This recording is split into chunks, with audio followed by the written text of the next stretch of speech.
सामाजिक एवं सांस्कृतिक संस्था इकाई जनपद लखीमपुर खीरी की आयोजिका एवं जिला अध्यक्ष डॉक्टर स्वाति पांडे आज की इस मासिक गोष्ठी की अध्यक्षता कर रहे हमारे बहुत प्रिय और सम्माननीय डॉक्टर श्री नरेश चंद्र वर्मा जी। हमारा आपका बहुत साथ रहा। हम दिन रात जुड़ करके काम करते हैं समाज सेवा का, और उत्तर प्रदेश पेंशनर्स कल्याण संस्था के आप जनरल सेक्रेटरी हैं और मैं उसका वाइस प्रेसिडेंट हूँ। तो और हम लोग करीब 500 लोग हैं। तो जो सीनियर सिटीजन्स हैं, ट्रेजरी में हमारा ऑफिस है, तो वहाँ हम दोनों और हमारी पूरी कार्यकारिणी और करीब 500 जो मेंबर्स हैं सब मिलके रोज काम करते हैं। तो श्री नरेश चंद्र वर्मा जी, श्री गौरव शुक्ला जी जो आज के इस मासिक गोष्ठी में सम्मानित हुए।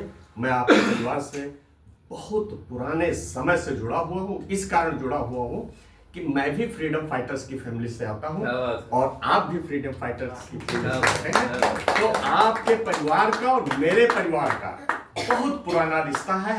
हमारे जो श्री आनंद मूर्ति ओझा जी थे, श्री चंद्रशेखर ओझा जी थे जो 1942 में जिन्होंने इंडियन फ्रीडम स्ट्रगल में लड़ाई लड़ी थी, स्वतंत्रता संग्राम की, और 1942 में भी हमारे चाचा ने स्वतंत्रता संग्राम की, इंडिया क्विट जब मूवमेंट चला था तो उसमें हमारे चाचा थे आनंद मूर्ति ओझा।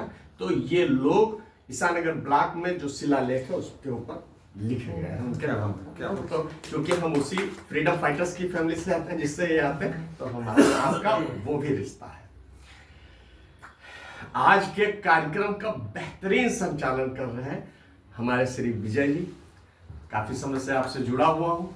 आप जो मैगजीन निकालते हैं मैं उससे भी जुड़ा हुआ हूँ। उसमें मैंने श्री अरविंद पे लेख लिखा था, आपने उसे पब्लिश कर किया था, और आगे भी मेरा आपको ये आश्वासन है कि मैं आपकी मैगजीन में कंट्रीब्यूट करने वाला हूँ। बहुत बहुत धन्यवाद।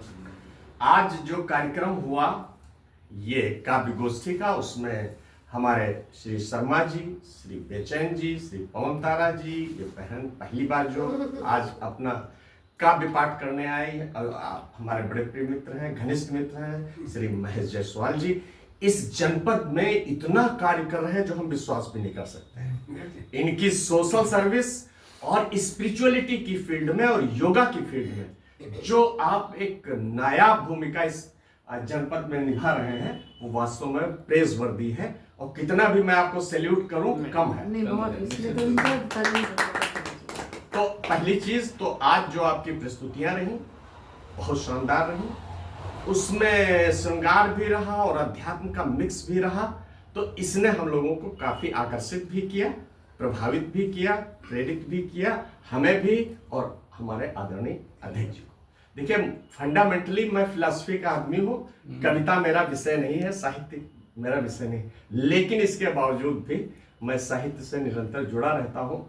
और अगर कोई मुझे ऐसा प्लेटफॉर्म मिलता है जहाँ काव्य पाठ होता है या साहित्यिक रचनाओं की कोई चर्चा होती है, अभी देखिए हम लोग कपिलस फाउंडेशन गए थे, यतीश शुक्ला से बात हुई, सिप्रा खरे से बात हुई, उसका सारा रचना संसार हमने देखा, एप्रिशिएट किया। आप लोगों को विश्वास नहीं हुआ, हम लोग पुरस्कृत करने वाले हैं यतीश शुक्ला को, जो गिनीज बुक में उसने बहुत सारे रिकॉर्ड बनाए हैं। तो 51 पुस्तकें गोला गोकर्णनाथ ने उसने पब्लिश कराई हैं, बताइए।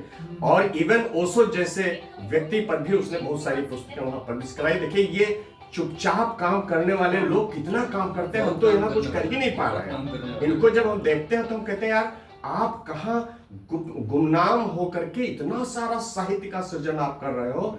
उसकी वाइफ सिप्रा खरे कवर की डिजाइन करती है, इतनी सुंदर डिजाइन करती है जिससे हम तो ऐसा नहीं हमारा लिटरेरी टैलेंट नहीं है अपने जनपद में, ऐसा नहीं है कि लिटरेरी टैलेंट नहीं है, रचना धर्मिता नहीं है। लोग एक से एक साहित्य सृजन का काम कर रहे हैं, पब्लिकेशन का काम कर रहे हैं। पब्लिकेशन का काम और थोड़ा जटिल है, क्योंकि उसमें अगर आपको कोई बुक मिलती है उसमें सारी एडिटिंग करना, उसका कवर डिजाइन करना, उसका फॉन्ट डिजाइन करना। अभी हम लोगों ने एक मैगजीन पब्लिश की है पेंशनर्स दर्पण, उसमें हमने इनकी भी एक कविता छापी है।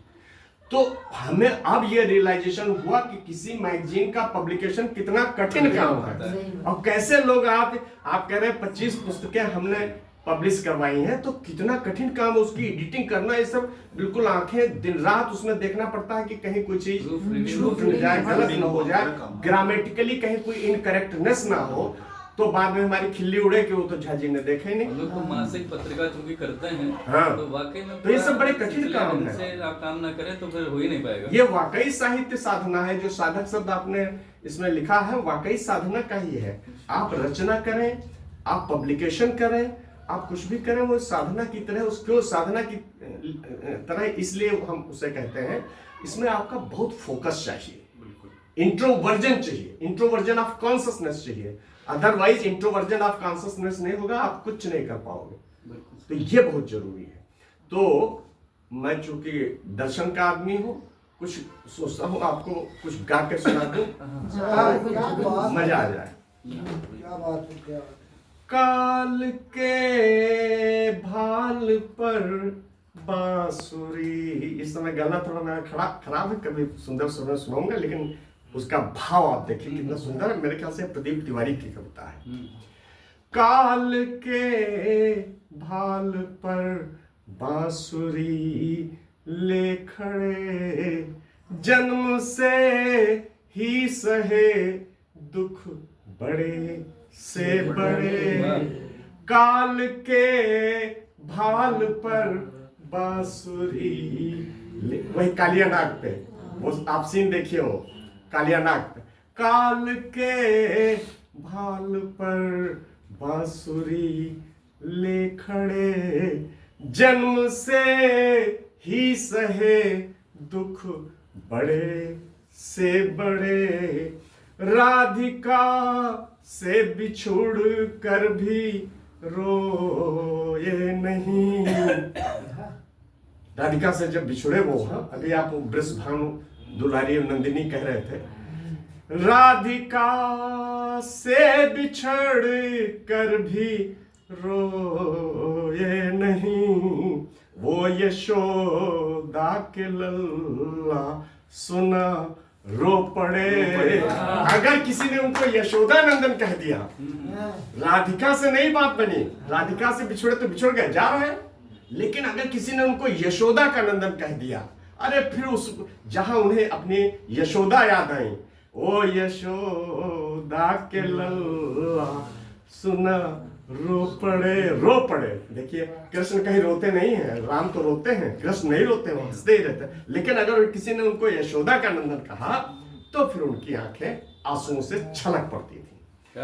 तो अभी आप लोगों ने काफी भगवान श्री कृष्ण की, राधा की, और सबसे बढ़िया चीज जो मुझे लगी वो था श्री गौरव शुक्ला जी ने जो ये कहा कि जो फिलॉसफी ऑफ साधना है, साधना का दर्शन आपने जाते जाते एक रखा कि कैसे हमारी चित्त वृत्तियों का शोधन हो, कैसे हमारा इनर प्योरिफिकेशन हो, कैसे हम चमके। देखिए चमकने के लिए हम सब लोग चाहते हैं कि चमके ना, इस समाज के लिए कुछ करें, और बहुत बड़ा अगर आप कुछ करना चाहते हैं तो आपको अपने इनर प्योरिफिकेशन को तो करना होगा। यही विजन है। बगैर इनर प्योरिफिकेशन के आपके अंदर स्ट्रेंथ नहीं आ सकती, कॉन्फिडेंस नहीं आ सकता, निश्चित जानिए। और जितना आप अंदर से प्योरीफाई करते चले जाएंगे और आपकी कॉन्शियसनेस निरंतर इनलार्ज होती चली जाएगी। अपने को इनलार्ज करते रहिए, सिर्फ अपने लिए नहीं, पूरी सोसाइटी के लिए, लोगों के लिए खुलते जाइए, लोगों से जुड़ते जाइए। अभी हम लोग गए हैं गोला में, मैं स्वामी विवेकानंद पे बोल रहा था, तो मैंने देखा लोगों में इतना ज्यादा हम लोगों का प्रेम उमड़ रहा था।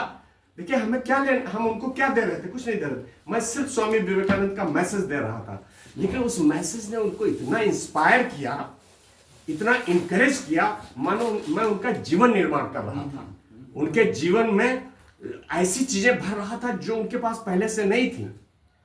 तो इसको कम न समझिए, कहीं विचार आप प्रेषित कर रहे हो, कम्युनिकेट कर रहे हो, ज्ञान दे रहे हो, प्रकाश दे रहे हो, तो इसका मूल्य कभी आप न समझिए कि हम धन दे रहे हैं उसी के अर्थ होते हैं। आप जो ज्ञान धन देते हैं, विचार धन देते हैं, साहित्य का धन देते हैं, इसकी वैल्यू उससे कहीं ज्यादा स्टेशनरी है, ज्यादा स्थायी है। आप ज्यादा स्थायी चीज लोगों को दे रहे हो। ये कभी भी ये नहीं सोचना चाहिए कि जब हम किसी को धन दे, संपत्ति दे, तभी हम कुछ दे रहे हैं। नहीं, हम जब ज्ञान दे रहे हैं, स्वामी विवेकानंद ने यही कहा था।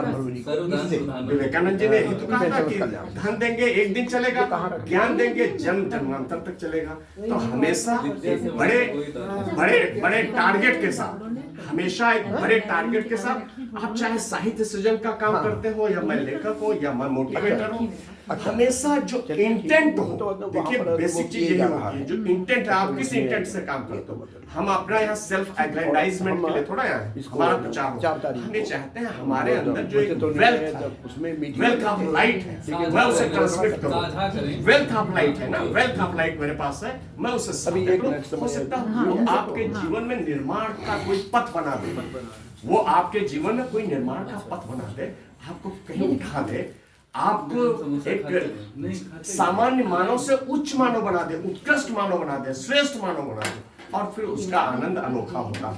श्रेष्ठ, एक सामान्य मानव का आनंद और एक श्रेष्ठ मानव के आनंद में जमीन और आसमान का अंतर होता है, ये निश्चित जानिए आप। सामान्य मानव जो वासनाओं में लिपटा हुआ है, और उत्कृष्ट मानव जो वासनाओं को जीतता हुआ मानव है, उसके आनंद में, और ये जो वासनाओं में लिपटे हुए लोग हैं, उनसे आप क्वालिटेटिवली डिफरेंट हैं।